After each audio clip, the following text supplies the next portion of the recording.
And advocates across the state are shining a light on all the ways children can be adopted during the National Adoption Month. Right here in Indiana, there are hundreds of kids of all ages in foster care just waiting for their forever homes. Daniel Zolkowski has a story of one family who decided to make that stat one kid fewer. The Smith family says while foster care fills a need in the community, it cannot replace the connection and bond a child forms in a permanent home.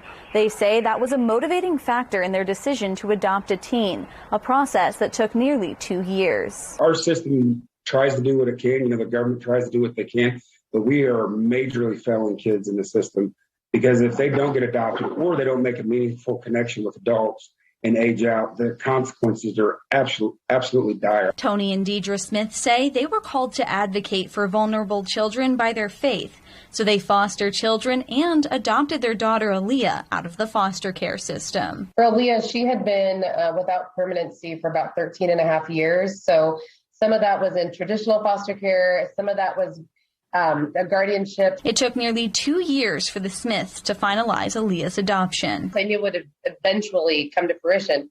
She did not feel that way. Yeah, for me, I felt like since I've been let down so many times, I felt like we were going to get to the day and then something was going to go wrong.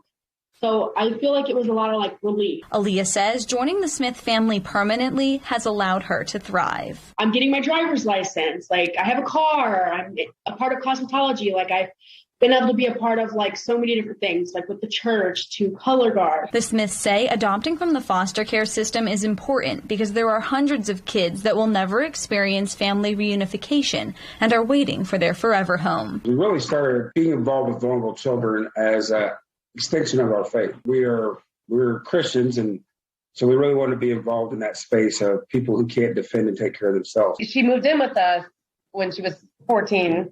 And so we don't have a ton of time at home together per se. We don't get the full 18 years. We missed a lot of the first steps, and we didn't send her on the bus the first day of school, those sorts of things. But there's so many firsts that we still get. We taught her to drive, and Cody will walk her down the aisle. Sorry. And something really sad to think about. Foster care adoptions are managed through the Indiana Department of Child Services. To get started, reach out to representatives in your specific county to start the paperwork and training. Danielle Zolkowski, Wish TV, wishtv.com, and follow us on Facebook.